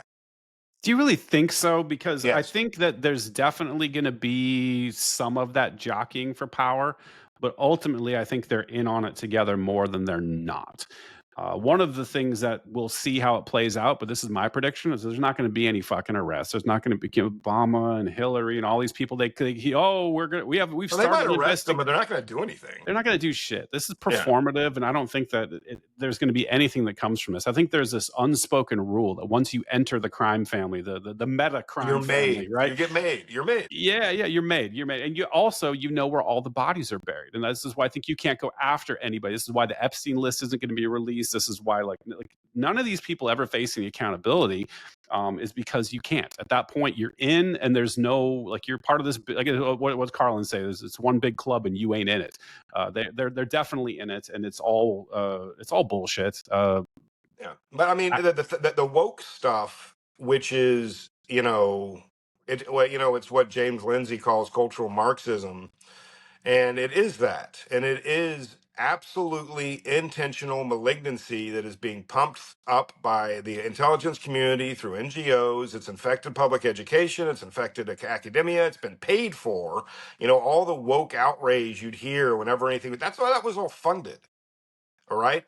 Not every crime family agrees with that. Trump's crime family doesn't agree with that. He doesn't want that. He doesn't want that perverse men can go into women's bathrooms and crap like that. So this signals to me a split, a fundamental split. Or let me be cynical for a second, or he understands that his base doesn't like it and he's using it as a vehicle to garner support. Well, it's not just about him. It's about the people associated with him. It's the people that he's brought along with him. They are all against that sort of woke perversity, that absolutely unbelievable woke perversity, which most normal people don't like. So these people that were doing that, I think, sort of backed themselves in a corner, and they created a sort of like we were talking about geopolitical parity with China and Russia. By being that way, being so powerful, they created it almost a necessity for a parity to counterbalance them. And I think Trump is sort of taking over that parity that exists, whatever it is, whoever's in charge of it. Whether it's Israel, whether it's somebody we never heard of, whoever it is, that is what the side Trump is on. And whether there's two sides or three sides or four sides all squabbling, I don't frickin' know. But I know there's a split. I know that for a fact because once you start behaving as if that's true, your prediction index grows and increases a lot. All right, this is not one big show where everything is performative. There is a split. There is a sort of infighting, a sort of mob war going on between some sort of power structures, wherever they are, whoever's in charge of them. And the woke thing, the COVID thing, all this stuff revealed the existence of that. I don't claim to have any details other than that, other than it exists. Right? Yeah, That's yeah, and one of the biggest pieces of evidence that exists is that cutting off the funding to USAID and stuff, you didn't. We're seeing this eerie silence. Like you have this pushback against woke now. Yeah, the Sydney Sweeney. I love watching you troll on that.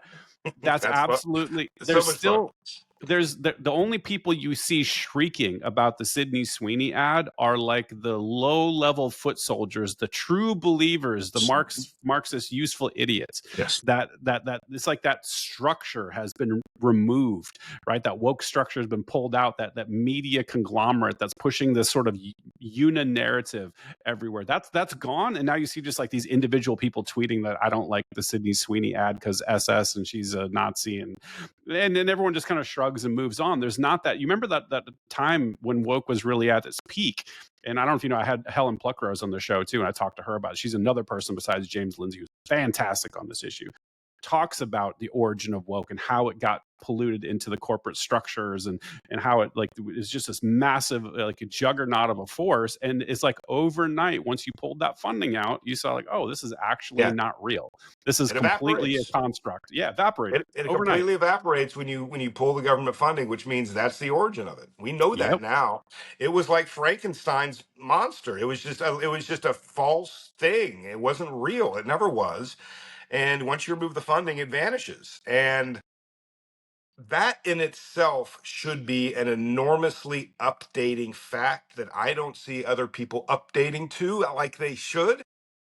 based on that, that should change everything about how you see politics, because none of this has been real.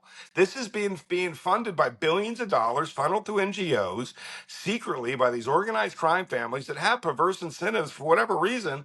They want to gender confuse our children. They want to, well, I mean, these are psychopathic behaviors.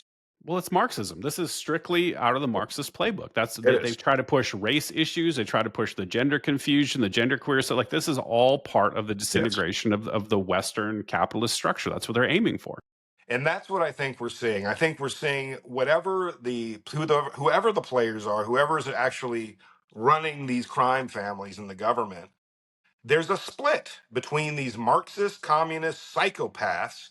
And I don't think Trump is a psychopath. I think he's an asshole narcissist, but I think he is against the psychopaths, which is why I'm not as angry as him as you are, is simply because he is fighting people that I want to fight. And he's doing it openly, and he's saying a lot of things I agree with as far as those things go. Doesn't mean I trust him or think, if he's in charge, that all the criminal behavior is going to cease. I just think he hates all that. It makes him feel like his America he grew up with in the 50s and 60s doesn't exist. Like, parent people of that generation, how they For sort sure. of, they think about that so idealistically, in a little America, we didn't lock our doors and all that, and they all sort of nostalgic for that. And Trump is kind of, I think, nostalgic for that America. But he still wants to, and he's realized he has to fight this freaking Marxist, disgusting, psychopathic dragon that is sort of this, and he sees himself as some sort of night hero going and doing it, which he's not. But I think there's more going on here than the Trump bad and Trump, the sort of caricature of people have. If Trump's the savior, he's the chosen of God. Trump is a pedophile. Trump is trying to kill everybody. I don't think it's like that. I think it's more complicated. I think Trump is a human being. I think he's more complicated than those cartoonish characters people draw for him. And if you look at him that way, you make better predictions, and that's how I view all of this, is just through the lens of predictability and what is more predictive and what is less predictive. So I would agree with a whole bunch of that, right? Except for, and this is where I keep getting down the rabbit hole, and probably you giggle at my tweets, is that I think that his sexual perversions are a real problem, right? If you look at his history in sum total, like people now are looking back, it's like, wait a minute, you were running the Miss Teen USA pageant, and you were intentionally going in the girls' locker rooms when these underage girls were changing, and you were bragging about it on Howard Stern, how you could go see little girls naked and that's just one data point, right? And then you sort of stitch all these things together. You get a picture of a seriously perverted, demented individual that's got real problems, right? Like, and I don't find, maybe this is the way to look at it, is like, in absence of evidence to the contrary, which he's hiding actively, which is another data point in my favor. It's this Occam's razor, man. The most likely outcome with all of this fire, like all of the sexual cases against him, you take the whole thing in sum total, his own words, right? Even the most recent one, hey, Jeffrey Epstein stole my underage girl from my rub and tug for his own purposes, like as he's trying to exonerate himself. You just take all these statements, all the evidence in sum total, like it leaves me with this overwhelming picture that the guy's absolutely a fucking creep. And I'm going to just continue to believe that until I'm proven otherwise. I know, and I don't disagree. I just think that you're over emphasizing you're underestimating how common Trump's pathology is, as if he is somehow different than the majority of men in our modern civilization, who, if you gave them $100 billion or whatever, they would behave very similarly. You're like acting as if Trump is different than the majority of men who have put in similar situations, especially in the hypersexualized social ecosystem we exist in. If you remove consequences and you have so much money and a sort of this sort of autonomy to do whatever you want to do, and he doesn't drink, he doesn't do drugs, but he is also a deeply I think Trump has a sort of an attachment disorder. He has a very hard time. We talk about creating intimacy, and Mm-hmm. people that are like that almost always have a kind of sexual perversity. It's kind of a symptom of that. right, is the inability to create a sexual intimacy is a consequence or a symptom of an attachment disorder in itself. So anybody who is in that situation Trump has been in is very likely going to exhibit symptoms of that, especially if you have sort of an intimacy social attachment disorder like he does. So I don't see that as some sort, I mean, I don't see any evidence that he has done anything with prepubescent children. He has an unhealthy and a disgusting attraction to teenage girls, which is a natural thing up until very recently for grown men to have a sexual arousal to post-pubescent females. Sure, but what about the 13-year-old? I don't know if that's true. That's an anecdote. There's It's no not victim it's that. not an anecdote. It is Katie Johnson, and she filed suit, and she dropped this. It was against Trump and Epstein, and she claims that she was raped at Epstein's Manhattan apartment, his 21,000 square foot mansion that was apparently wired up with all these cameras and shit. She claims under oath, and she was, by the way, never sued for defamation. As a matter of fact, in her lawsuit, she sued Trump and Epstein for defamation, right? She was never countersued for defamation, and she was threatened by a whole bunch of people, including Epstein and Trump, right? Their apparatus, and there were credible threats. And by the way, imagine that you are bringing a case against these very powerful people. It is very clear that these people can do very bad things to you. Her lawyer said everything is true. She never recanted, but she dropped the suit because she was afraid for her life, right? That's another, like I said, this is not a single dot, a single data point. This is taken in the bigger picture. To me, it rings true. It rings credible. And this girl, there might be tapes of Trump in the Epstein files with this girl, Katie Johnson, right? Like, so But I these get your are these point. are accusations with zero evidence. Okay, there is It's not zero zero there. evidence. It's not zero evidence. There's a case that was filed. As a matter of fact, there was a second person who worked for Epstein who testified on behalf of Katie Johnson, corroborating all of her claims. There's a bunch of evidence that was filed with the lawsuit. It wasn't just blatant accusations with nothing backing it. There was evidence. There was other testimony. Like, this was a legitimate case. I mean, when I reviewed it, I mean, I didn't look that closely, but I asked Grok, and then I followed some threads. What I could see is it's basically just accusations. There's no evidence that this person who was filing the case was anywhere ever near. There's no evidence she was ever there at their house. There's no evidence she ever knew them or anything. All it was their claims, their words. There was never, oh, I know what this house looks like. Oh, I know what Epstein's dick looks like, or anything like that. It was never anything like that. It was just a claim with no evidence. And she didn't show up for court when Yeah, the yeah, she, lawsuit. she she dropped it and never made it to discovery. I think we would have gotten a lot more information going through Maybe. the discovery process for sure. But anyway, like I said, the smoke that's around this, and I know that it's an important distinction. It's very toxic potentially to even raise the difference between a 14-year-old post-pubescent girl and a 12-year-old pre-pubescent girl. Like, people really don't like to talk about those I distinctions. don't understand why, because if, I I mean, I do. I mean, I think there's people out there that think that if you are talking openly about this and the differentiations, like, what are you, a pedo? Like, what you know, like it's sort of, especially if you're a male, like the suspicion, the specter of that suspicion gets raised automatically. And I saw that, like, I tweeted out to you, Peter Schiff. He recently had some tweets and it did not go well for him. So I think a lot of people are reticent to even have that conversation. yeah, and I think that's sad. And I think all the people that, if you try to make a categorical distinction between post-pubescent and prepubescent, call you a pedophile, they're signaling their own pathology. If you do not have the capacity to make that categorical distinction, even in conversation, you're signaling you have a serious sexual problem. All right? If you can't even talk about it, so I'm sorry. I am not going to be intimidated by people that have a sexual pathology for making that categorical distinction, which is really important to make. You can't discuss female sexuality without discussing that categorical distinction. And you can't have any sort of productive discussion about sexuality unless you have that capacity. So, Yeah, yeah, fuck you if you think I'm a pedophile because I understand that it's the difference between a 16-year-old and a 12-year-old.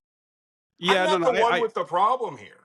I get that too, and it's also oftentimes because it's in a conversation with respect to this is not a 19-year-old with a 16-year-old, like a freshman in college and somebody who's a junior in high school or something like that. We're talking typically about a 45, 55, 60-year-old man with a 14-year-old, and I think that is a categorical difference that maybe makes that discussion a little bit more hot button.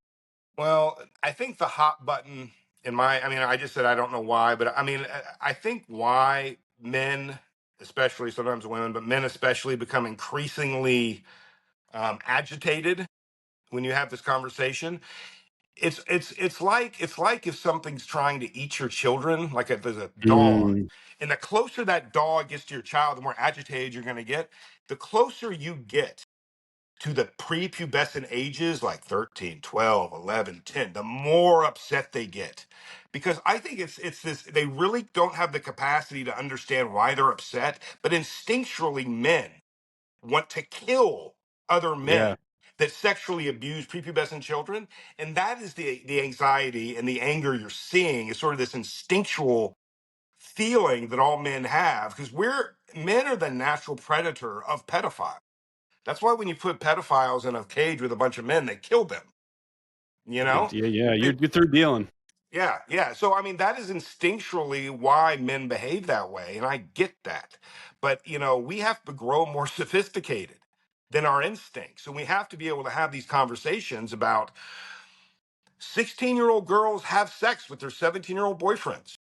So it's not that girls can't consent to sex at 16; it's that they can't consent to sex with a 45-year-old man named Luther.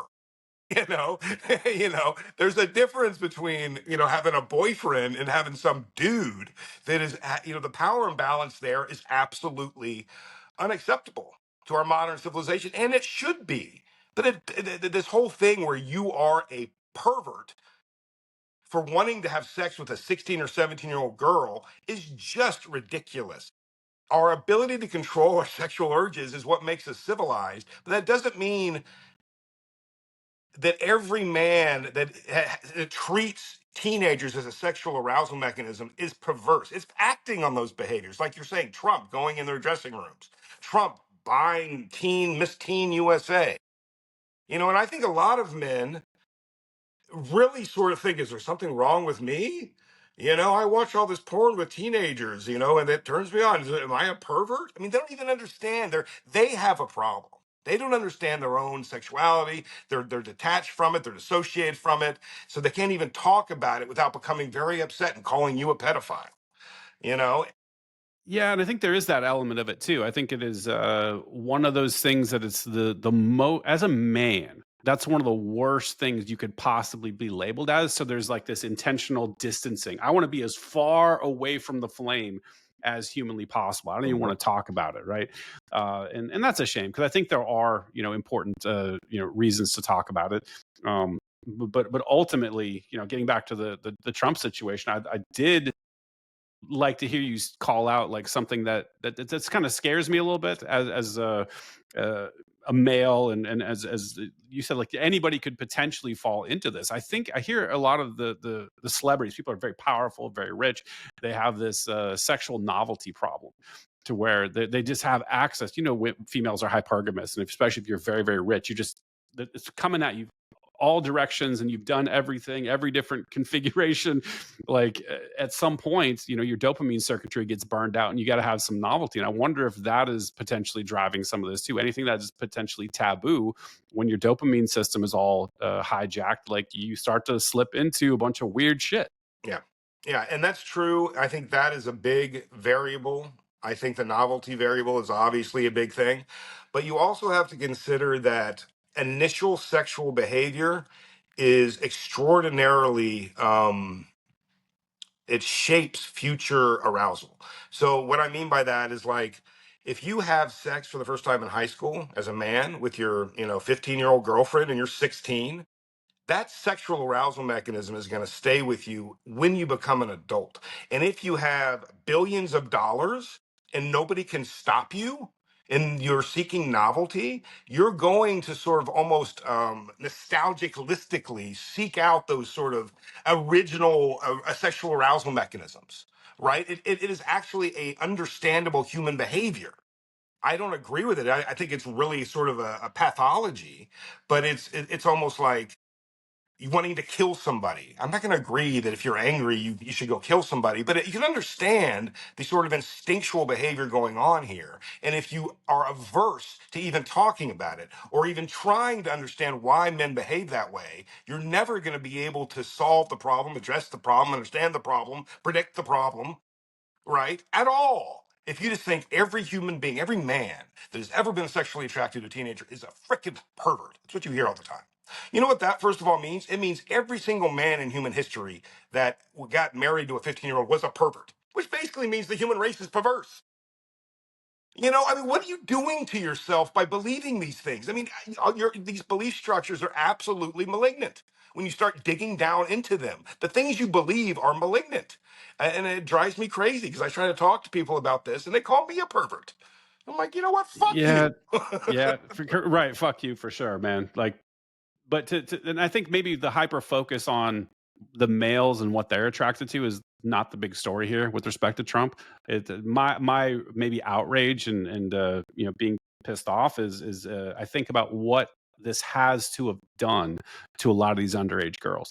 Like you talked about early sexual experiences shaping your future. Can you imagine being like, you know, you're 14 and you're having sex with somebody like Donald Trump or Jeffrey Epstein or these crazy powerful people with Yeah. tons of money that can actually, and they whisper to you that we're going to make your family disappear, like that type of stuff, man. And then I'm starting to think about scale. You're a big scale guy. It's like there's over 1,000 victims that we know of. Who the hell knows how many that there actually are in reality? It's like this is a Whenever I hear people say things like that about the Epstein thing, I always think about Pornhub because mm, the scale of underage girls being abused is 100 to 1 or maybe 1,000 to 1 compared to Epstein. But I don't see anybody running around freaking, you know, losing their freaking mind about Pornhub, except a couple of women. there are, well, There's no, a there few. seems to be a growing movement, and I think Yeah. you're right. I think that Yeah. this sort of cultural acceptance of porn, at least initially, was a big problem, and some of the The same excesses. girls that were being groomed by Maxwell to bring to Epstein is the same population of girls that are being groomed by pornography to go get paid to make movies on porn. Except Mhm. it's happening at a much larger scale. So these people that are losing their minds about Epstein, I'm like, why aren't you that upset about? I mean, you have no credibility unless you're that upset about the Pornhub, or you don't know anything about it, which, in my opinion, means you have no credibility either. You know, Yeah, I'm upset about all of it. I'm upset of generations of young women being completely devastated by the hypersexualization, by the marketplace of sexuality for teenage girls is absolutely unacceptable. It's absolutely destroying these girls' lives. They're never going to be right sexually. They are going to be perverse their entire lives. They're going to have, a problem with intimacy and sexuality their entire lives because of this. And it's not limited to Epstein. It's a huge problem at the scale of society. yeah, it is. I don't even know what the global, forget about Pornhub. Think about the global you know, porn industry and all the abuses and all Right. these things that are going on. Like Yeah. there's certainly sex trafficking involved, there's human slavery involved, there's a bunch of things, which is another component of Epstein we haven't talked about, which is the fact that he actually kidnapped people. Right. This wasn't like I groomed some people and I sort of stole Virginia Giuffre from Trump's rub and tug. Like this is actually he stole people. Like he literally kidnap people. Like this is a little bit of a different thing. I mean, He's a you know, psycho. The guy was a psychopath. I mean, there's no doubt about that. He was a high functioning psychopath. I have no doubt he killed people and everything else. I mean, I have no evidence of that, but the pattern of behavior, you have to think this guy has absolutely zero moral constraints on his behavior. yeah, yeah. So the things No we know consequences at about all for his actions. the things we know about are probably the least of his sins. The things we know about in Florida, which is basically all we know about for sure, because the rest of it, I question everything they said. Any evidence they have about Epstein, I think it's probably all corrupted by propaganda and misdirection. But we know what happened in Florida when the police found out. Those girls went to the police and told them Mhm. what was happening. We know that because that was before it reached the level of the CIA and everything. We have that evidence of what they said. Those girls said, that group of, I think it was like 40 girls or something, they all told the same story. And that was on the record. We know that's what happened, with Epstein. Somebody who could do that is capable of anything, in my opinion. They have the capacity to do anything. Are you familiar with Juliette Bryant? Which one is that? Is that the prince? The prince? What's her name? The No, prince? that's Virginia Giuffre. So Oh, okay. she's the one that was recently murdered, Yes. committed Yes. suicide when she Right. tweeted out like Hit 2 by weeks a before. car and then committed suicide. Right. Yeah, yeah. Anyways, that was not that one. This other one, she's from South Africa, and she's the one who was one of the people that was kidnapped. And so she was on the trip with it was Bill Clinton, it was Chris Tucker, it was Kevin Spacey, and they went to South Africa to do something, right? And Les Wexner, who runs Victoria's Secret, offered her on this trip a modeling gig. And Mm, so she got on the plane on Lolita Express with the former president of the United States. And instead of going to New York City, they went to Epstein's Island, mm, dropped her off, and then she was in prison. And she claims that she met Michael Bay, the movie producer, and that they stole her eggs. And the other people, I think there was another, were stealing her eggs. Yeah, this is wild. You should look at some of her claims, man. It is absolutely bizarre. And what's weird about it, she claims there was something to do with cloning, like genetic cloning type of stuff. And Michael Bay, who she saw on the island and in New Mexico, wrote a movie a couple years later called The Island, which was about human cloning. And the people that are escaping in the final scene look like they're coming out of the ranch in New Mexico. It looks exactly like Epstein's New Mexico ranch. So you might want to look at Juliette Bryant's claims. Like some of the stuff she claims is pretty wild out there. Like that he shape-shifted in front of her into a reptile.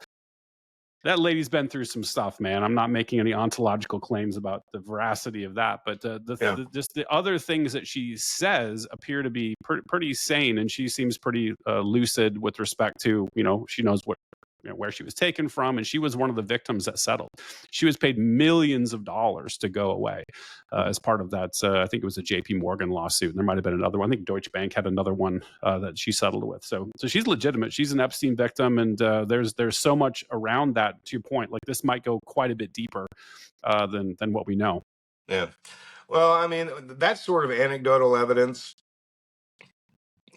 to me, I have a real hard time assigning value to it. I don't see the point of assigning a high value to it, because all that does is the only consequence of doing that repeatedly is it raises my anger. The valence of Right. my anger is increased, and that decreases my ability to make good predictions and understand evidence. So, when I hear things like that, I'm like, unless I can, with a very high degree of certainty, verify that that is true, I don't assign value to it, simply because it gets in the way of my ability to function in this ecosystem where I'm trying to make predictions.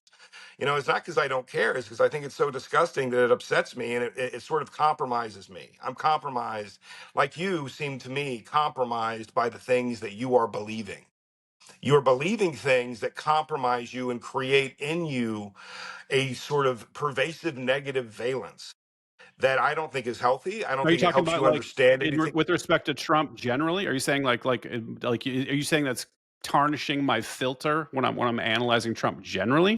I think that you keep adding to it. I think that you keep accepting more and more evidence and more negative things until this negative valence grows and grows and grows. And I don't see the purpose of that unless you're going to do something, like literally do something about the things you're so angry about. I don't see how practically that's a good idea, because all you're doing is like drinking poison, expecting the other person to die. You just keep dumping poison into yourself and create these negative valences that compromise your ability to understand what's going on. And you're a family man. You have a wife. You have children. You don't need all of what is the purpose? What purpose does that serve for you to keep imbibing and keep adding to Mm. these negative valences? I accept that Trump might have done a lot of things that if I knew about, I would be extraordinarily angry. If I knew everything that Donald Trump had ever done in his life, I'd probably be very, very angry. But the thing is, I don't know those things. I'm not going to pretend I do. I'm not going to pretend that anecdotal evidence and the guilt by association and repetition is evidence by which can get very, very angry at Donald Trump, because I don't know if those things are true, number one. Number two, if I do believe that, I'm compromised in my ability to understand him, his behavior, and what's going on. So I'm very careful about the things that I allow into my brain and to allow into my sort of emotional inventory about things, because the more negative valences you allow into your emotional inventory, the more compromised you are, and the less valid and valuable is your ability to understand what's going on, right? So, Interesting. So the way my brain works, and maybe you're right, and I am compromised, but my brain typically works, and I'm on the spectrum somewhere. Let's be honest, man. I'm in computer science. Like I got the tism a little bit. yeah. I keep things in like these Venn diagrams that overlap with like it's like confidence intervals, right? Like so there's certain things that are in a bucket. Like I fucking know about Trump. Like I know these things. These are my hard line things. I will stake my life on it. And then there's things that it gets squishier. There's another circle that's like I'm moderate confidence interval on these type of things. And then I'll have like the fringe things like we just talked about, like the fucking the eggs or whatever, like, whatever this crazy shit is over here. And I feel like in my head, I'm able to, even though it might be negative and it might potentially compromise my cognitive faculties via emotionality. I'm also not a very emotional person, so that might play into it as well. But I can toy with things, and I can look at these dots over here, and maybe they intersect with these dots over here that are in a higher confidence interval bucket. And there's my brain is really good at pattern recognition, and so I think that for me, I like to have the full picture, right? Lay it all on the table, and try to at least, as well as I can, assign confidence intervals. And maybe the confidence intervals I get wrong, but the emotionality interferes with that because I do get very angry about it. I think, any empathetic person, if you put themselves in the shoes of somebody who's gone through some horrible shit, like it's very, especially the dad of 3 girls. That's just like you said, that there's that thing that makes you want to fucking murder people. Like that is a real thing. So maybe my confidence intervals get skewed slightly, but I haven't seen the outputs change, right? So my ability to make predictions accurately, I haven't really seen it be impacted with respect to Trump, because maybe it's because I've got an entire term of his under my belt, and I know exactly kind of who he is and what he's pushing for, the people around him. I certainly would put my record up against any of these other people who are constantly pearl clutching and like, oh my gosh, he's doing mRNA stuff again. Like, yeah, that's fucking who. Like things that are just duh and not completely obvious to me. Like other people still seem to be struggling with it. So maybe I'm wrong, maybe I'm compromised, but I feel like I'm doing better than most people. Well, you have to think about the hierarchy of mind and the way your mind is organized. Everybody's mind, not you, everybody's mind is organized generally. And, what you're talking about is the high level metacognitive self, where you're segregating these things into Venn diagrams, right? But the valences that are sort of high level metacognitive valences are all, it's part of a hierarchy in the brain. You have the brain stem, you have sort of the PAG and the preaqueductal gray, where sort of the emotional valences are very powerful. But there's a strange loop between your metacognition and the sort of what they used to call the lizard brain. So when you assign all these negative values to this categorical thing called Trump, your lizard brain eventually, especially if you do it repeatedly over and over again, Mm. will begin to sort of aggregate that negative valence towards that category. So, and that skews your metacognitive ability at the scale of yourself up here to assign value. So, it's not what people think they can play that game, but you can't, because that's Mm. not the way the brain works. You can't separate these things like, oh, I have a Venn diagram and this is less negative and this is more negative and blah blah. You have to really look at it at the scale of the brainstem, where basically that all of those emotional valences originate there. And it's a very primitive sort of animalistic value system that's not doesn't have the capacity to discriminate like that, right? The emotional inventory at the scale of the brainstem doesn't have the capacity to discriminate at the scale of the cortex. So you have to be extraordinarily cautious when you're loading up these negative valences onto one category, because if you do that long enough, you're going to decrease your capacity to evaluate that, because you've introduced into that category this negative valence that's going to skew anything when you think about it, right? And this happens over long periods of time. I mean, if you do this long enough, that's why I watch you post negative about Trump, and I'm always thinking, stop it, dude. You're the longer you do that, the harder it's going to be for you to have any sort of ability to be objective about this subject. You If know? he could do something right, I would cheer. That's the thing people don't get. Is like I'm not like a hater. Like if he were to turn around and do something positive, I would be the first person. Like for example, he freed Ross, right? So Ross Ulbricht, he pardoned him. Fucking cheered, man. Like I cheered. Did podcast segments about it. Like I'm so excited about it. Great, good job. The problem with Trump is that I can't see him doing anything good. And I look, I He's try. going Like after woke. That's okay, good. that's I will, yeah, and I said it earlier, and maybe I didn't say it loud enough. 100%, like that is a win. Like Yeah. getting woke destroyed, pulling USAID funding, awesome, Yes. great, good job, Trump. I believe I've said it, I've tweeted about it before. I think it's a great thing. Woke Yes. sucks. It needs to go away. Cultural Marxism needs to die. Cool, that's awesome. So I will, like I said, no problem clapping when he does something good. My problem is like I look at individual issues, and as they come up, I'm like, you suck, you suck, you suck. You're doing everything fucking wrong, dude. Like, stop it. Yeah. We don't Well, need to bomb Iran. I We think don't need to fucking fund Ukraine. We don't like stop it.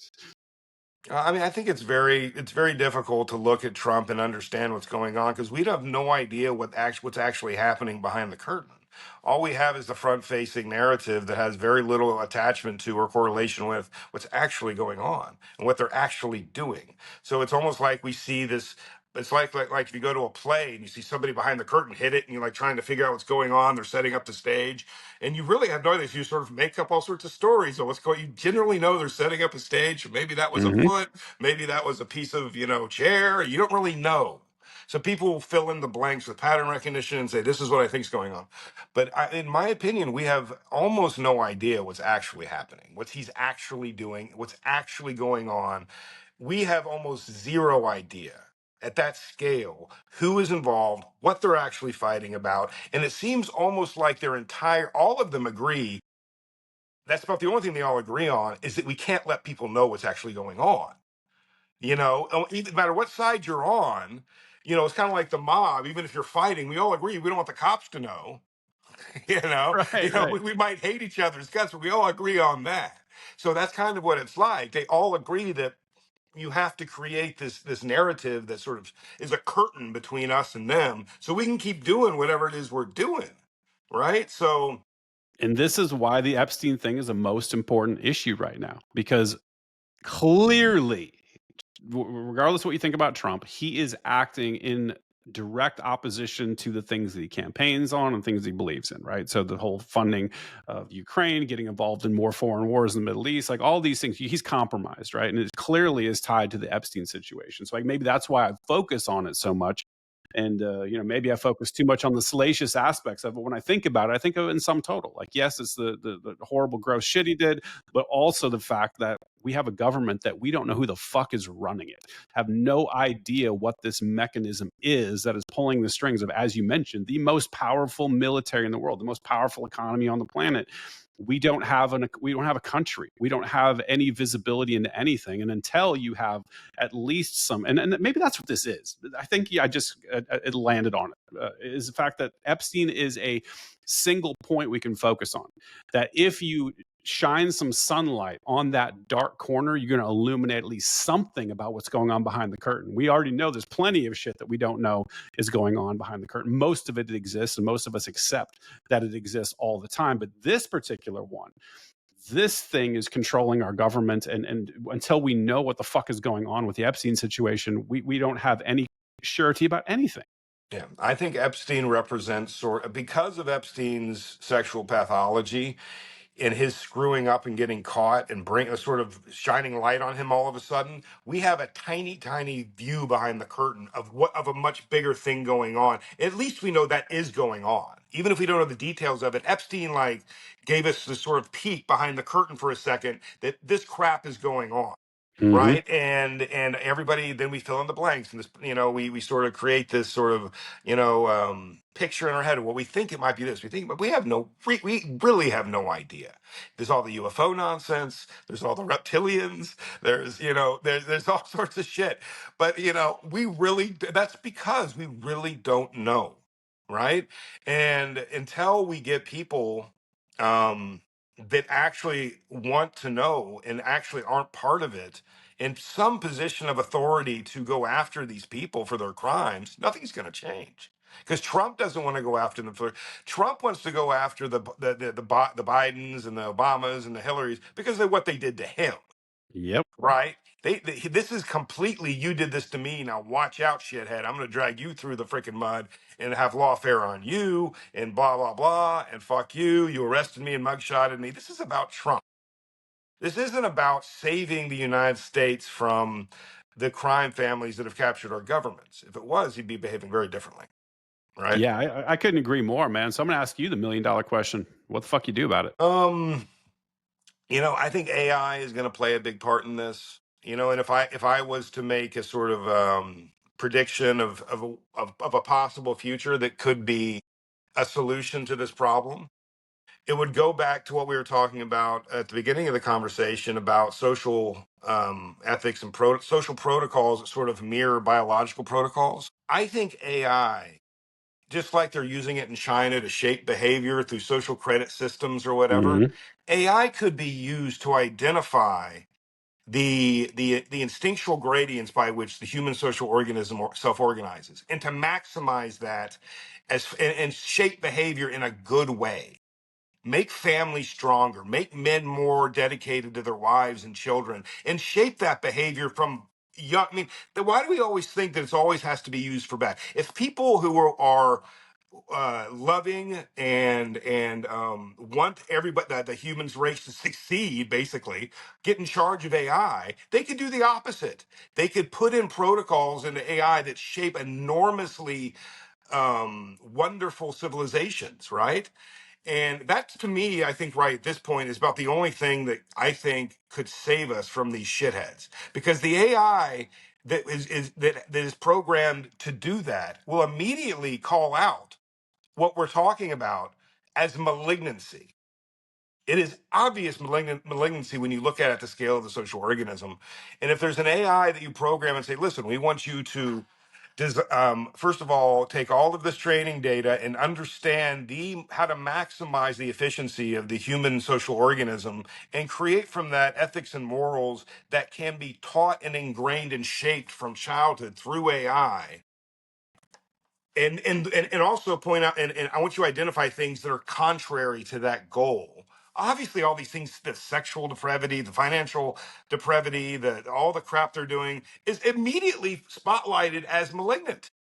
If you actually have a good faith conversation with an AI that is given that task, that's immediately obvious. It's not an opinion anymore. It's not some person like me just saying it.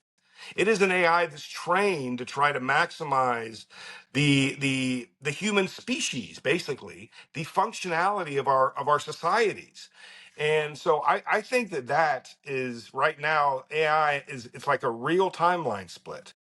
It's 1,000 years of darkness or an extraordinarily enormously wonderful future for all of us if we can get people in charge right now that have the willingness and desire for the human race to be wonderful, right? People that aren't cancer, people that aren't malignant, people that aren't these psychopathic homicidal elites or whatever they are. If those people stay in charge and we hand them AI, they're going to enslave us. They Boy, just and that's are. the way it's going. I mean, you look at Elon. He's the one who's like talking about declining birth rates, and what's the first thing he does with Grok is give you like this anime porn bot to talk to, Well, and he's it's a eventually going to get But that's another thing. You can't have people that are, ASD weirdos that think we're living in a video game. You need people that are actual, human beings that have normative cognitive function. That, aren't don't have perverse incentives. I mean, I don't think They it's don't exist complicated. in tech, brother. I'm telling you, I'm a 30-year tech veteran. They don't exist. You have I the know. Sam Altmans of the world, like all the people that are running AI. Like these aren't the type of people who are going to do what you're I suggesting. know. They're I just know, and not. that's what I'm saying. Normative people that have normative emotional inventories and don't have perverse incentives need to start realizing that we're going to be enslaved unless we, you know, get off our ass, join together, because there's a lot more of us than they are of those Elon Musk weirdos. It's just that they're concealing the threat in a way. They're sort of playing sort of a shell game with the threats, so it's not obvious, and it's not going to be obvious till it's too late. So people need to get off their ass and realize that this is coming. And if we don't get together and do something, it's going to be too late by the time they have this power. Because once they have they might already have it, an AGI powerful enough to just enslave us through these phones that we're using, and Mm. enslave our children's minds. They're already trying to do it, and they're getting their capacity to do it is getting better and better exponentially every year. So, I mean, that needs to be. I think that is becoming an existential crisis that is we all need to start paying attention to, and we need to do something about it, not just talk about it. We need to do something about it. Yeah, I agree, but I just don't know what. Right? Like I keep like struggling with this issue. Like I said, I work in tech. I work with AI every day. That's what I do. I'm not seeing anything on the horizon. Anybody doing anything good with respect to AI. I think it's going to be largely malignant. I mean, there's some good stuff, right? I think there's going to be, particularly in the medical field, something where it's a hard science, where you have the ability to detect cancers, or like there's a bunch of applications where it's going to help. But ultimately, like from a consumer perspective, I think we're going to continue down this path that we're on. That some smartphones started and the internet started, which is hijacking everybody's dopamine circuitry and turning everybody into an anxious, depressed, meaningless ball right now. We've seen nothing good come of this, right? And so if it's accelerated this point just from giving people the internet and smartphones, imagine this is going to be like that times 1,000. Well, I think all it's going to take is one tech person that has some power to say, hey, there's an alternative. Instead of using, and all parents are worried about their children being on these phones because it causes depression, it causes these problems like the dopamine hijacking and everything you're talking about. Like I was just saying, it can be used for good. And most people want it to be used for good, right? Most normal people would love if their children were benefited by having a phone and it shaped their behavior in good ways. Imagine, if your child was, he would get his phone and become better behaved, become more polite, have better manners, teach a children through interaction with AI how to interact with human beings in a better way, to not assume the worst of people, to assume the best, to not be rude, to always be kind. Have them trained through these interactions from a young age to behave this way. Why wouldn't we do that? How does it make sense to incentivize the people that want to destroy our children, destroy their mental health, destroy our society? I don't get it. It would just take one Marshmallow test, person. man. It's a marshmallow test. That's all it is. I know, but it would just take one person that had the power to say, look, I have a better idea. Here is a better idea. And it's obviously, what I'm describing is obviously a better idea. 95 people, percent of people in the world would agree with me. Most people hate the fact that we have this horrible thing happening. So I don't understand. I'm not in tech. I don't know anything about it, but I don't understand that. It seems like a huge market, a vacuum in the market, It, right? it does, but I think it's this is the problem of the fact that they agree in principle with you, right? If you pitch that you made that impassioned claim to them, like, "Oh, this is what we should be doing," they're like, "Yeah, I'm totally behind that." But when you get into the actual details, it reminds me a lot of the political arguments about like the budget, right? Like you say to somebody, "We really should get the federal budget under control." Everyone's like, "Hell yeah, we need to." Okay, where are we going to cut? Well, not there, No, not not me. there, not there. And so if you could say like high level meta, like, yes, this is what we should be doing, 100% behind you, bro. But then take away my little dopamine drip, and you're like, fuck you, man. Like, no, I want that thing. And this is where I think the capitalists who are behind these AI systems, they're banking on it, man. Like they're going to find ways to give people what they want, not what's good for them, what their biology wants. They've figured out a way to hijack the dopamine system, the reward system, and create consumers, create customers, repeat customers. And I think Yeah. this is going to accelerate. And so Well, my view, like here's my prescription. This is what I'm doing. Move the fuck off grid and be as analog as possible. Get the fuck offline. Get in touch with nature. Conduct yourself around real human beings and like have a real tribe with a small. We don't have to be all globally connected, man. We don't have to be chronically online. We could do something differently. That's my pitch. I think just as what was just revealed about USAID and woke speaks to a much larger artificial shaping of our history, of our culture, which you were just talking about. We can't live with California. We're not different kind of people. I think that is largely artificial. And if you had not had these enormous powers trying to Mm. create that sort of division, it wouldn't have happened. And I think once you remove it, there's going to be an enormous bounce back to people. Most people want to get along with other people. It's just you have people funding them being separated. I hope. My hope is that now that that funding is largely removed, you're going to see a huge bounce. You're going Well, to see a huge. for now, the believing that's going to exist that way in perpetuity, I think, is a mistake. I think these No, things have a way of coming back. it's just like after 9/11, there was an enormous bounce of people that hated each other all of a sudden agreed because there was a huge threat. I think that once you remove the financial, false, artificial, political bullshit, you're going to see a huge bounce because that that that force has been removed suddenly. It's like a gravity well. It suddenly vanishes. So things are going to start moving as the way they should move, the way they naturally would move, because you remove that gravity well. Obviously, we've been damaged by the existence of that for so long.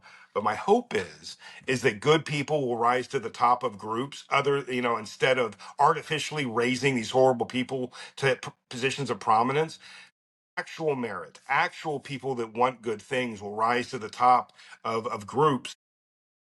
It'll be a more natural evolution of society, a more organic evolution of the social organism will occur.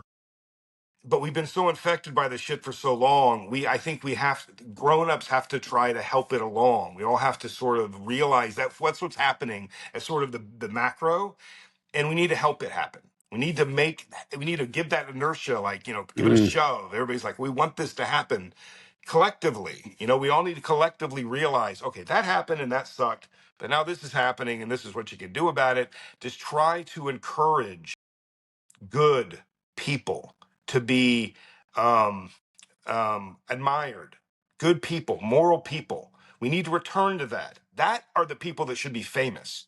The people that are good people, not people that can, that are degenerate but can act, or are politicians or whatever we've been falsely, lionizing in our society. We need to return to lionizing that father who, Mm. whatever, a good man, right? We need to return to the admiration of good men and women who behave like good human beings. And I think most people agree, right?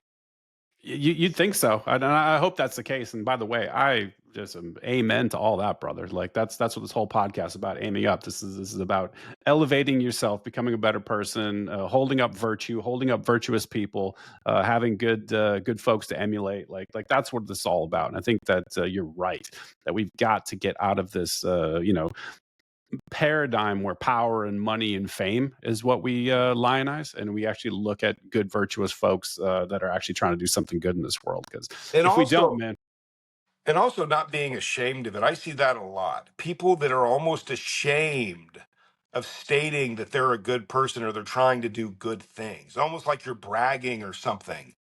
Like I'm like, I'm sorry, but I think this is the right thing to do. Don't apologize. yeah, Don't apologize for being good. Every day you have to try to be good. Every day you have to, being bad is easy. Being good is hard. It's like climbing up a hill and going down a hill. There's a gradient of good, and it's always harder to be good than it is to be bad. So being good is something you should be proud of. I'm working hard to be good in a world that's real fucked up. Be proud of that. Never apologize for it. Never apologize for trying to do good things. I see this all the time. People feel like they're embarrassed, like I'm square or something, or I'm bragging. I don't No. know if it's that, dude. I don't know if it's that. I think a lot of times people who are really genuinely trying to be good and trying to improve themselves are the most hyper aware of the ways in which they fail to meet the bar. Right. So I Yeah. think they're insecure because you're like you have like, you talk about the, every ideal is a judge, at the top of the hierarchy. It's like you're aiming for the top and you realize I'm not even anywhere close to the top. I'm trying my best, but I'm so hyper aware of the ways in which I'm not a good person, in the ways that are not publicly visible. Everybody's got their own personal foibles and things they struggle with that they're not going to tell anybody. I think everybody suffers under the weight of that and feels a little bit like an imposter. I think that's probably a big piece of it too. There's a lot of imposter syndrome, but I think at the end of the day, there is sort of this collective feeling that there's something like you think you're better than me. Mm. There's this feeling like if you describe something that you did was good, you're saying you're better than me. And I'm sorry. Everybody apologizes. They feel like they're almost like they should apologize for wanting to be a good person. And society will never become more good as long as that happens. You need to apologize for being bad. Don't apologize for trying to be good. Apologize for bad things you did and be proud of the good things you did. I don't see why that's controversial.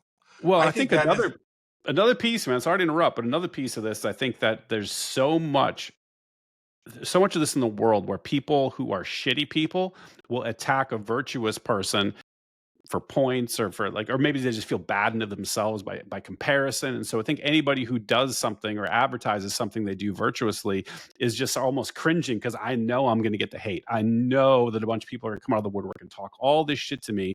And they don't like doing that. So a lot of it is probably just a reflexive, like, ooh, like a cringe. Like if I do put myself out there like this, I know the mob's going to come after me and try to tear me down. That's a real problem too. So if you do that stuff, knock it the fuck off, people. Like that is not helping anyone. You see well, something good, like high five somebody. Don't be a dick. well, I remember in high school, when I was a kid, the Christians, and they were always, hey guys, always Ned so cringe. Flanders. Yeah, so cringy, like Ned Flanders. Exactly. That's the meme. But I don't think it has to be that way. It's almost like being good is square, but I don't think it has to be that way. I hate the fact that our media has almost intentionally created this sort of feeling that being good is there's something square or something unmasculine or something, embarrassing about it. That is something that needs to change. And that It just, feels like it's changing to me. Does it to you? Because I see examples, right? See, like we know yeah, Tyler Tote, like he's one of yeah, those, and Zuby is another person. You yeah. got Zach Hummel. There's a bunch of people who are Christians nowadays that certainly don't fit into that Ned Flanders Right, right, corny, right. like We need more cool good people. We need less nerdy good people because young people see the nerdy good people and they're like, I don't want to be like that. And then we have the media that sort of accentuates that. yep, yep. So yeah. All right, brother. I gotta get running. I Me too, man. all right. I really Hey, enjoyed talking to you. 100%. Before you go, tell everybody where to find you, man. You're like one of the best follows out there. So It's at Sims Y Stewart on X, and yeah, I'm on there every day. Just mostly talking about consciousness, but I talk about social issues sometime. Yeah, hit me up, cool, man. All right, thanks for stopping by. I love having you, dude. my brother. Bye.